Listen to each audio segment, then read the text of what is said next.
5ই আগস্টের আগে পরে পুলিশ হত্যার বিচার আইন অনুযায়ী হবে, এ মন্তব্য করেছেন আইজিপি আলী হোসেন ফকির। শুক্রবার বিকেলে রাজশাহীতে এই কথা বলেন তিনি। রাজশাহী মেট্রোপলিটন পুলিশের সদর দপ্তরে আইন শৃঙ্খলা বাহিনীর কর্মকর্তাদের সাথে বৈঠক করেন আইজিপি। শেষে গণমাধ্যম কর্মীদের সাথে আলাপকালে তিনি কথা বলেন। আইজিপি বলেন, 5ই আগস্টের পর পুলিশের মনোবলে কিছুটা ভাটা পড়লেও এখন সেটা কাটিয়ে উঠেছে।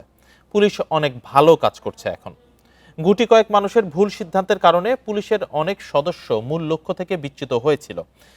একই সাথে মাদকের বিরুদ্ধে পুলিশ জিরো টলারেন্স অবস্থানে রয়েছে বলে উল্লেখ করেন তিনি।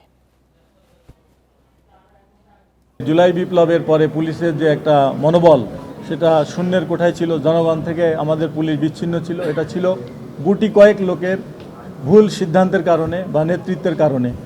বাংলাদেশের ইতিহাসে সবথেকে সুন্দর, সুষ্ঠু, গ্রহণযোগ্য, বিশ্বাসযোগ্য একটি নির্বাচন আমাদের আইন শৃঙ্খলা বাহিনী জনগণকে উপহার দিতে সক্ষম হয়েছে।